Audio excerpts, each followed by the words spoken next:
Hey everybody, it's time for another pro wrestling series review. This is my WCW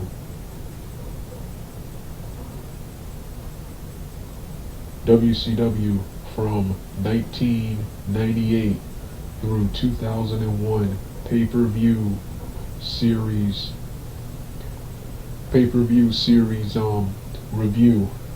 This is a remade version. There was one from earlier this year of a incomplete WCW Bash at the Beach 2000 review. The reason I decided to do this because at the time when I did the first one, I couldn't find all of the WCW 2000 pay-per-views because the website I went to watch them on, all of the pay-per-views were removed. Then I managed to find a new website that has a lot of classic uploaded pay-per-views from various companies like WCW, ECW, and Classic Impact Wrestling. So I decided to retitle.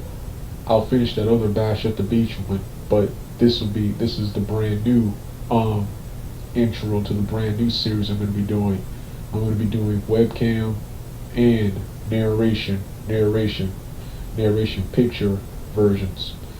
So yeah, both the links to the previous and past versions will be in the description box below.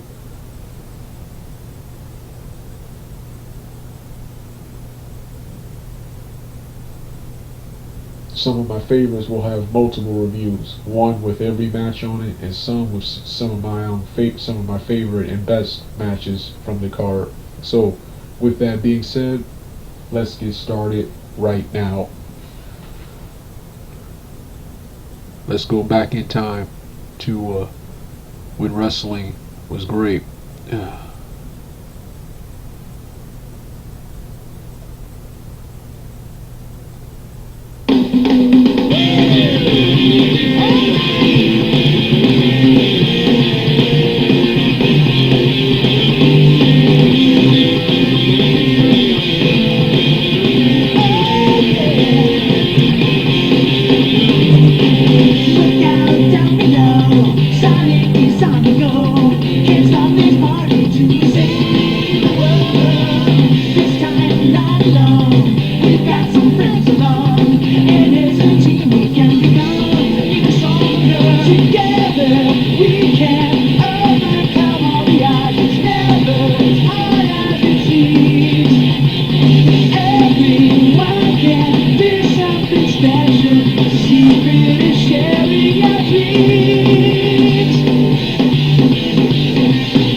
for the second part of my remade WCW in 2000 pay-per-view review series. This time, the last video we did the NWO 2000 era. This time, this video focuses on the very big, the much larger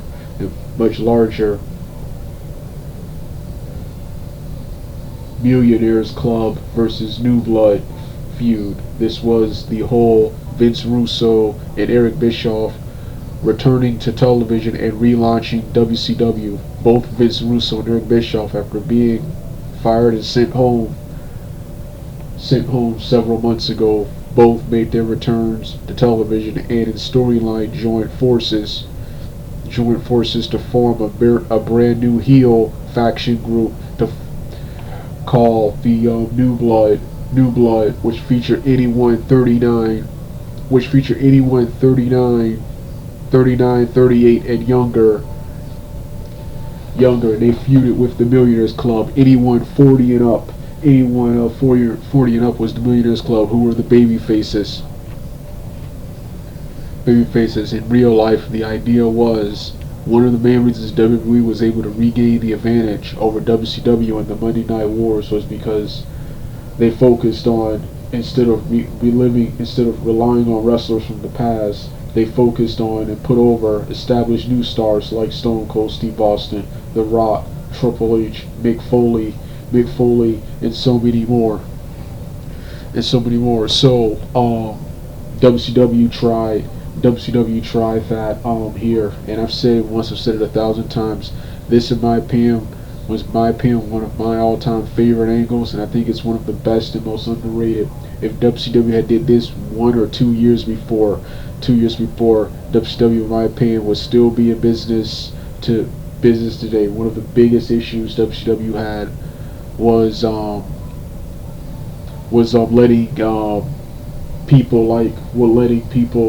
letting wrestlers like Hogan, Hall, Nash, and various other top guys run, awarding these guys big money contracts and letting these guys do what they want. So happy that today's wrestling, you don't have people like that in wrestling. Anymore. But that's one of the biggest reasons WCW. But that's for another video. This is right here, the review series. So yeah. But I love this storyline. While the NWO 2000 stuff before this was much more exciting, this storyline was much better. This is the second best of the WCW 2000 era, with the next video series, the next two, which will focus on late 2000 and early 2001, were the best. This was second best. Lots of great feuds here and lots of big things. However, the biggest and greatest thing here was the main event rise of Booker T. The main event rise of Booker T and Jeff Jarrett too. A lot of people like to think when WCW brought in Jeff Jarrett, he was immediately in the main event. No, he was in the mid card. He was in the mid card. He didn't become the main eventer until 2000, and he didn't win the title until the very first pay-per-view, until the Spring Stampede 2000 pay-per-view, which I'm about to talk about in a moment. But yeah, the main event rise of Booker T, Jarrett, and later Steiner, which they should have did 1 year earlier. A veteran should have put these guys and Benoit, Malenko, Guerrero, and Jericho and them when they were still Bagwell and them when they were still there. Those guys should have been put over. But the veterans, Hogan, Macho, Nash didn't want to put those guys over. But yeah, and the creation of two of the one of the coolest gimmicks ever. That was the Misfits in action, all led by Hugh Morris. They were all giving humorous names, including General Rection, General Erection. Chavo Guerrero was renamed Lieutenant Loco. Lashley was renamed Corporal Cajun. The Wall became Sergeant AWOL and turned face for the first time in his WCW career. And up until his release or him parting ways with WCW, had Van Hammer, who was Private Stash. So yeah, they had this military themed gimmick where they were the misfits. Their other term, nobody wanted them. Neither the New Blood. They weren't good enough to be part of the New Blood, so Russo fired them and several other wrestlers, including Jerry Flynn, and who sucks. He got released before this awesome angle was on the way. Jerry Flynn got released. And Vince Russo fired them, and later Norman Smiley and Ralphus, after they failed to defeat Terry Funk. But there were some guys who were young but weren't good enough to be in New Blood, and these guys, along with Dale Torwart, they weren't good enough to be in the New Blood. So yeah, and also it led to the rise of future natural-born Thriller stars: Sean Stasiak, Sean O'Hare, the late Sean O'Hare, Chuck Palumbo, and Mark Jindrak. Mark Jindrak, who Sean Stasiak during this period was doing the whole Perfect Sean thing. It was briefly up until he left feuding with the late Mr. Perfect. You also had the awesome Sting versus Vampiro feud, which was good, but I got lots of problems with that. And multiple awesome stuff. Well, anyway, let's get to the pay-per-views.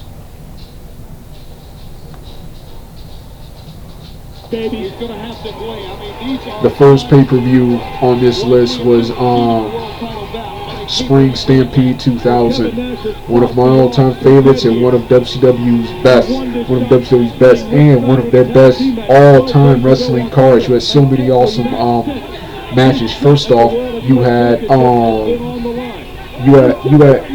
tournaments to crown the new champions with Russo and Bischoff returned to WCW. They stripped everyone of their titles and restarted and completely rebooted WCW. So they held tournaments.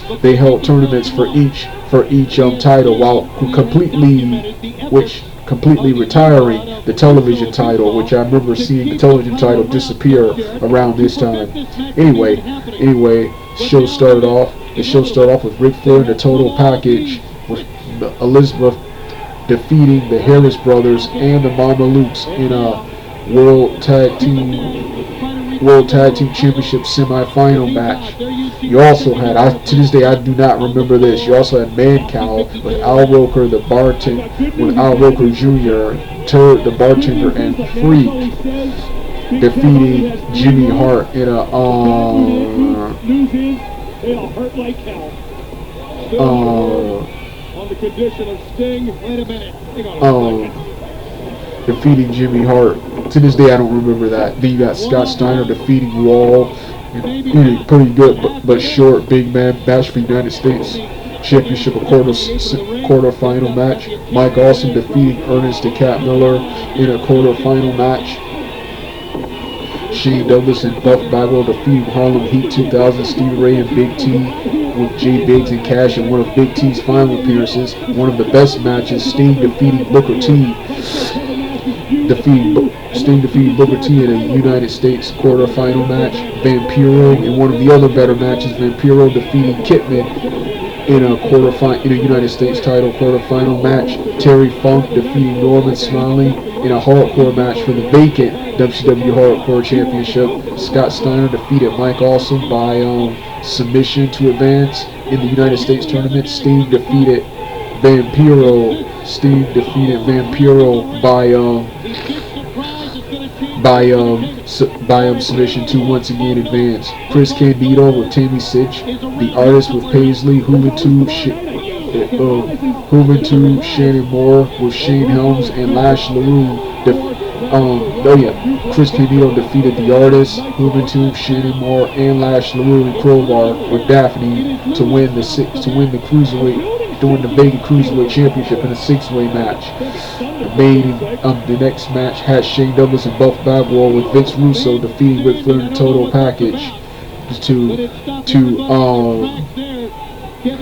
win the WCW Tag Team Championships. Then Scott Steiner defeated Sting by submission when Vampiro dragged Sting under the ring, dragged him in the ring, starting their feud in the main event. Jeff Jarrett upset and defeated Diamond Dallas Page with Kimberly Page, and thus he was the chosen one by becoming the World Heavyweight Champion. When Kimberly Page turned on DDP by hitting Jeff Jarrett with a guitar. I remember as a child being furious when this happened. Right here. So yeah, what an awesome event. Yeah, Slamboree 2000. Card structure wise, not as good as the previous event, but it had one of the coolest main events of all time and a solid card in its own right. You start the show off with Chris Candido and Tammy Sytch defeating the Artist with Paisley for the Cruiserweight Championship in a match that resembled more of a United States TV title match than a Cruiserweight match. Terry Funk defeating Norman Smiley and Ralphus in a hilariously awesome action-packed hardcore match for the Hardcore Championship. Sean Stasiak defeating Kurt Hennig in a really good match. Scott Steiner defeating Captain Eugene Rection by submission in another good match for the United States Championship. Mike Awesome versus Kits Canyon in a no contest. That was another good match. The total package defeated Buff Bagwell by submission. In another good match, Shane Douglas defeated Flair in another good fight. Sting defeated Vampiro. Much to my annoyance. Sting got the better of Vampiro throughout this period. One thing I hated about this New Blood storyline was that Vampiro, who was rising in popularity, had it all quickly derailed when he turned heel for really no good reason other than that he was a young guy and Sting was an old guy. 9. Hulk Hogan defeated Billy Kidman with Tori Wilson, and yeah, let's talk about this infamous feud. It's infamous because this was considered the worst feud of wrestling in 2000, but I thought this was pretty good. The problem was it featured the wrong guy. Kidman was an awesome wrestler, but he wasn't big enough and didn't have the mic work to wrestle to wrestle and compete against a Hulk Hogan. Billy Kidman's role was meant for Chris Benoit, Eddie Guerrero, Malenko, Saturn, and Jericho, who all, well, Booker T and Vampiro could have filled this spot too, but they were busy with other feuds. But I enjoyed this feud for what it was. It just should have been someone other than Kidman, but the promos and the segments between those guys was awesome. It just should have been someone other than Kidman and someone big enough, and strong enough, and believable enough to actually beat Hogan. Yet Kidman coming straight from the Cruiserweight Tag Team and Mid-Card division and being going up against Hulk Hogan, the biggest and greatest wrestler of all time. People just didn't buy it. Then the awesome main event. Jeff Jarrett defeated David Arquette and Diamond Dallas Page in the Ready to Rumble cage match, the triple threat cage match from the Ready to Rumble movie for the WCW World Heavyweight Championship. This right here was one of the coolest matches ever. Mike Awesome tossed in one of the coolest spots and sickest spots, tossed Canyon off the cage. Canyon off the cage onto the hard ramp. This was awesome. You had the giant cage at the bottom, then the medium-sized cage, then the medium-sized cage at the top, then the top cage would have within the medium-sized cage would have the chairs, then the top which had the guitars. What a phenomenal match this was. And I keep forgetting this was a triple threat match because it was mostly Jeff Jarrett and DDP fighting each other, with David Arquette kept trying to interfere for DDP's half. Then later, David Arquette turned on DDP, thus revealing this whole thing was a ruse to get the belt back on, to get to help Jeff Jarrett to keep the belt on, to get the belt back on Jeff Jarrett, because David Arquette had controversially won the belt early this year. This was considered the most disgusting thing in WCW 2000. This is one of the reasons I can't stand wrestling fans. Pro wrestling isn't real. Pro wrestling isn't real. A lot of people hated David Arquette winning. And then if you actually watch the entire storyline, which Tuesday people, especially WWE fans, do not, the whole thing was a ruse to get the belt back on Jeff Jarrett. Yeah, wrestling's not real. Wrestling is not real. Wrestling is not real. When it comes to storyline and wrestlers put over the belts, not the other way around. The belts are props, like Vince Russo said. I agree with him there. They're props, and people who hate that, boo-hoo. Boo-hoo, that's what it is. It's sports entertainment. You're not real. If anyone wants to come here and say, well, in Rocky 4, in Rocky beat Apollo Creed, that was a movie depicting boxing, which is real. Wrestling isn't real.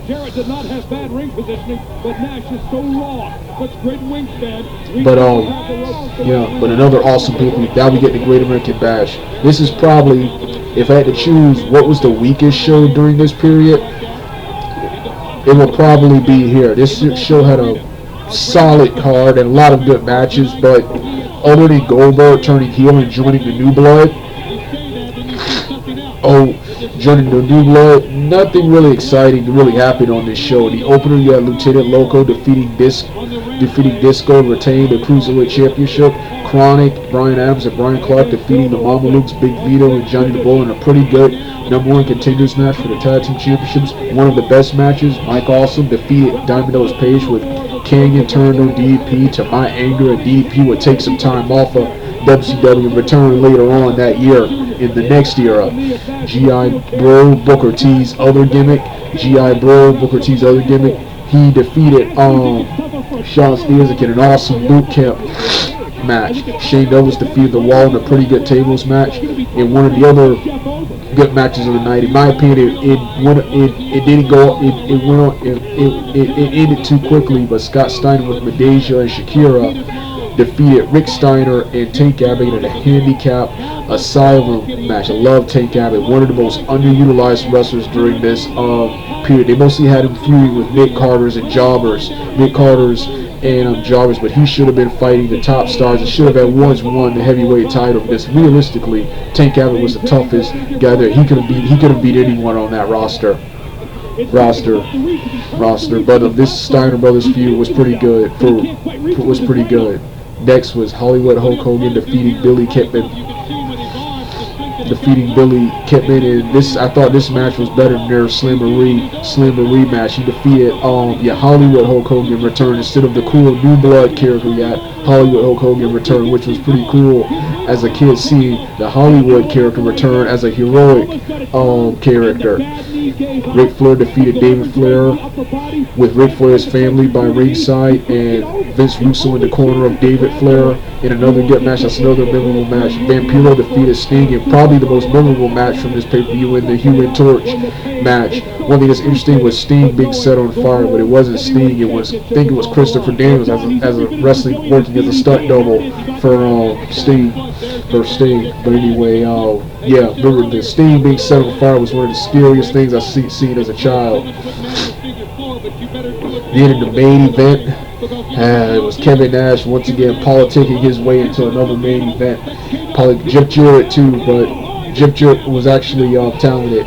Jeff Jarrett defeated Kevin Nash when Goldberg turned on Kevin Nash by spearing him instead of Jeff Jarrett joining the New Blood. He doesn't want to lose to Jeff Jarrett. He doesn't want to lose to 7 guys. It's about survival as much as it is about that belt. That's exactly what it is. It's twofold. It's maybe threefold. And here it comes. Unbelievable that he can stand. Now it's time for what is time for storyline wise. What was the final pay-per-view? What was the final pay-per-view in this series right here? And this was Bash at the Beach 2000. This was the final storyline in the New Blood Millionaires Club feud.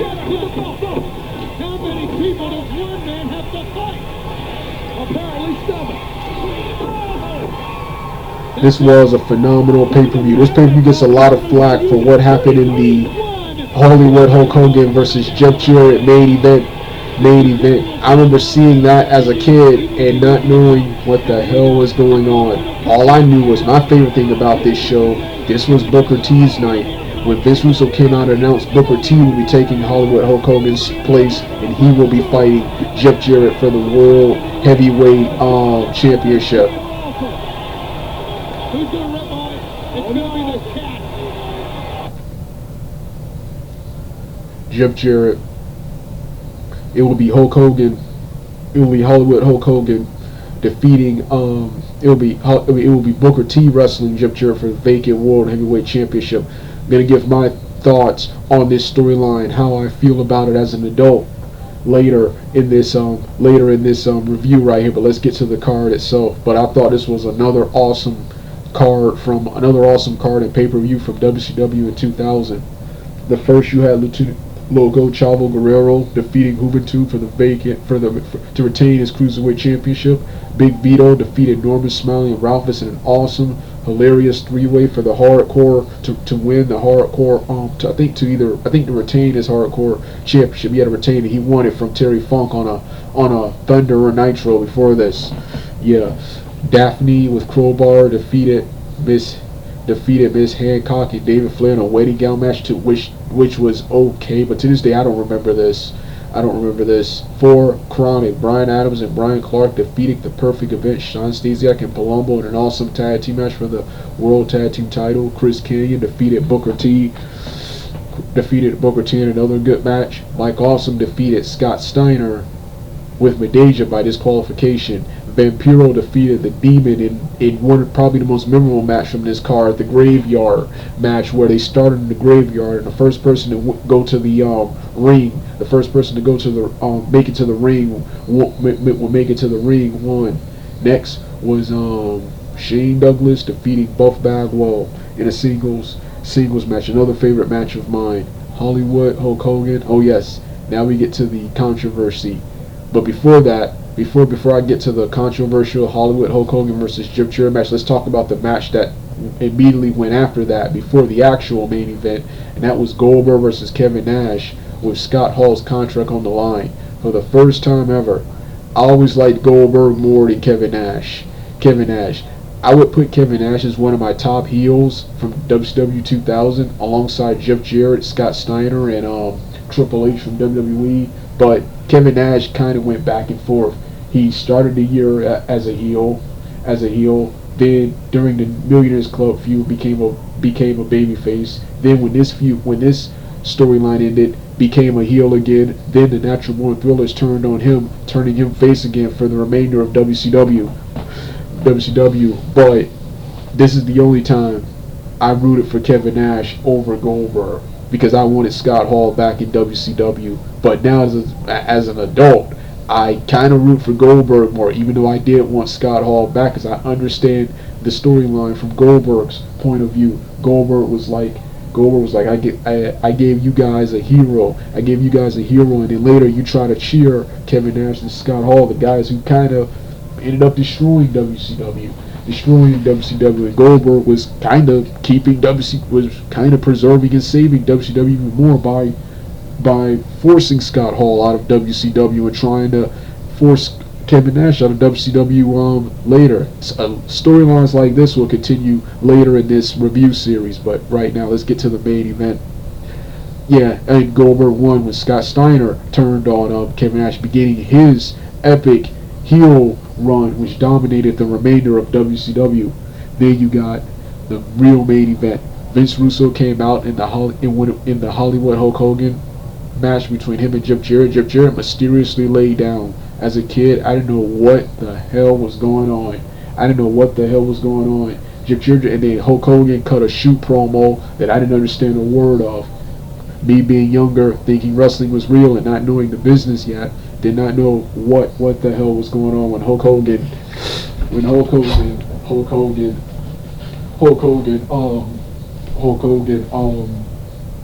what he was saying about what he was saying about this is why the company's in the shape it's in. It's because of BS like this, and then Vince Russo came out and publicly fired Hulk Hogan. Now this is the part I didn't like. While I like him replacing him with someone else. What I didn't like was them firing Hollywood Hulk Hogan, and this was, in my opinion, one of WCW's biggest mistakes. Instead of firing Hollywood Hulk Hogan, they should have chose to suspend him and renegotiate his and have Hollywood Hulk Hogan renegotiate his contract for lesser money. If Hogan doesn't want to take it, then you fire him. Then you fire him, because by this point, Hollywood Hulk Hogan was the biggest star. He was still the biggest star on your roster. He was still the quote-unquote biggest star on your roster. You weren't going to beat Rock and Austin, WWE's two biggest stars at the time, with the roster you have now. The roster you have were better, in my opinion, were better than them. But Rock and Austin were much bigger draws. Were much bigger draws and better superstars. The WCW wrestlers, in my opinion, were better wrestlers and better characters, but they were bigger stars. Rock and Austin, and that's why they should have kept Hollywood Hulk Hogan. Who better to beat Rock and Austin than with the biggest guy, the first Rock, technically the first Rock, and technically the first Hogan. The first Stone Cold in Hollywood Hulk Hogan. So this was, my opinion, one of the dumbest decisions. But I did like how Russo stood up to Hulk Hogan. Hulk Hogan was constantly politicking and holding people down, and that's one of the reasons wrestling isn't. That's one reason WCW is not here and wrestling's in the shape it's in. Glad people like Hogan. I'm a huge Hulkamaniac, but glad people like him aren't in wrestling anymore. Then you got the main event. Then you got him as a kid, one of the coolest things ever, announcing Booker T, who at this point was still a mid-carder. He wasn't main event yet. They were grooming him for the main event, but he wasn't main event yet. And announcing Booker T, who had already wrestled that night against Killian, wrestling Jeff Jarrett for the vacant title, and Booker T upsetting and defeating Jeff Jarrett. As a kid, thought Jeff Jarrett would find a way to weasel his way out and leave with the championship. Not this time. Booker T made sure that didn't happen. That didn't happen by pinning him and thus winning the vacant world title and becoming the top babyface of WCW for the remainder of WCW. So yeah, this is the end of the New Blood and Millionaires Club storyline, even though the next pay-per-view is New Blood Rising. But by the time that pay-per-view happened, the New Blood and Millionaires Club storyline would be abolished in favor of a new storyline, and I'm gonna get new storyline. I'm gonna get to in the next video. So with that being said, you don't want to hear the rest of the music? Turn the video off right now.